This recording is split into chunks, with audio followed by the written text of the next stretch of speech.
now, it's time for SPG. As in, Super Packinern Secret File.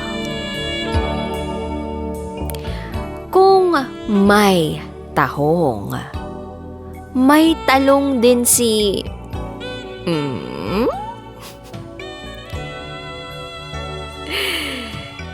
Good day, DJ Rocky.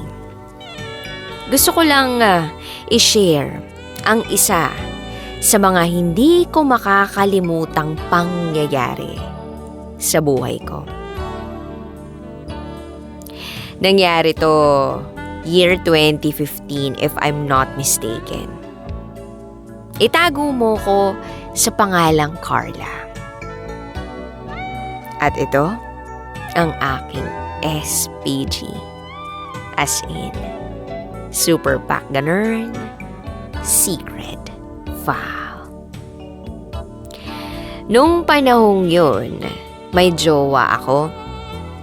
Itago na lang natin siya sa pangalang Mr. T. It's complicated yung peg namin. Medyo malandi kasi ako nung mga panahong yun. Kahit naman siguro ngayon, malandi pa rin ako. Pero hindi na ganun kalala. So that time, nasa 1 year pa lang kami ng jowa ko. Nang minsan, maisipan niyang magbiro sa akin na gumamit daw kami ng talong. Pag pumunta kami sa bahay na walang kusina o sa kwartong walang kusina, ganun daw yung gawin namin. Gamit kami ng talong. Ay, akala ko naman parang si Kuya Will lang pagkakasabi niya. Boom, parang biro lamang. Yung pala, seryoso siya. Naku po. Shoot, si ate mong girl. Siyempre, never pa naman akong naka-experience ng talong ni Carla. Pero, nakakagamit naman ako ng baterya. Oo, gumagamit naman ako noon kasi matagal akong hindi nagka-jowa. Bago pa man naging kami ni Mr. T. Lodi ko si Dora the Explorer, kaya marami akong koleksyon ng mga laruan na sakto lang sa sukat yung hindi naman nakakawasak ng kinabukasan. Saka minsan ko lang namang gamitin pag bored ako. Mga ganon. Pag day off, especially pag malamig ang panahon. Alam na this, bihira lang din kasi kaming magkita ni Mr. T.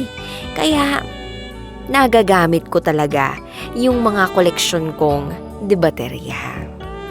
So, ayun na nga, nung sabihin ng jowa ko, yung tungkol sa talong, una kong naisip, saan bibili? Gaano kalaki? Gaano ba dapat kalaki yung gagamitin?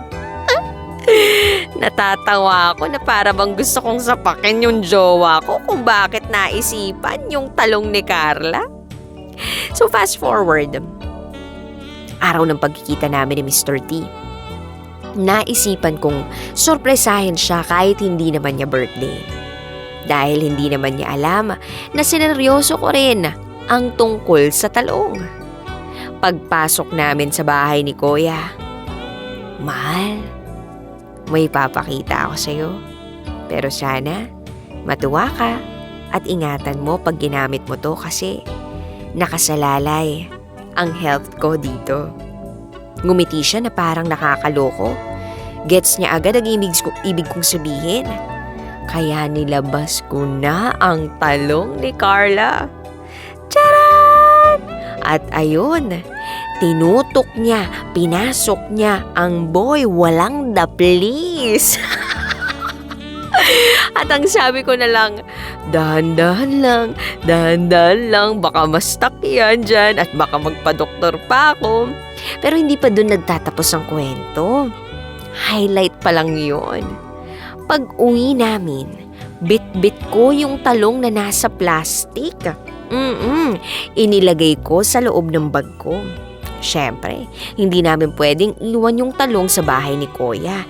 Nakakahiya kasi yun yung bahay na wala namang kusina, 'di ba? So sakto, pagka-uwi ko ng bahay, naipatong ko sa mesa yung talong.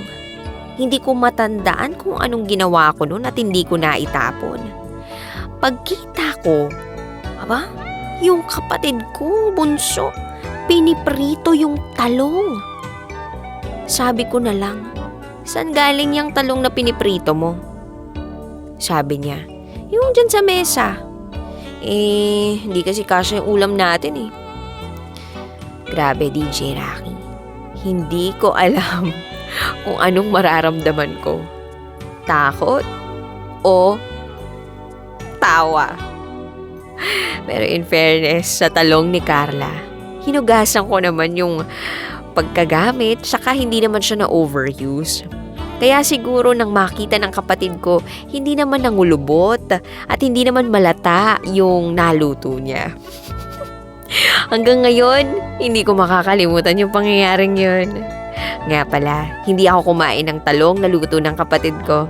Syempre, ayoko yun. Kasi alam ko naman kung saan nanggaling yun. Sa ngayon, wala na kami ni Mr. T. 2 years lang kami nagtagal. Single ako ngayon. Kaya balik ako sa palarong pambansa, sa laruan na debaterya. Hanggang dito na lamang po, DJ Rocky. Shout out sa lahat ng mga eggplant lover. Charot! Muli, ako si Carla. At ito, ang aking SPG. As in, super Pagganern Secret File. Always your number one SM radio station. Love Radio. Kabisyo, nakarelate ka ba sa secret file na binasa ko? Kung nakarelate ka, mag-subscribe ka na dito sa aming YouTube channel at pindutin mo na rin ang notification bell para updated ka sa mga susunod na episodes ng DJ Rocky Secret File.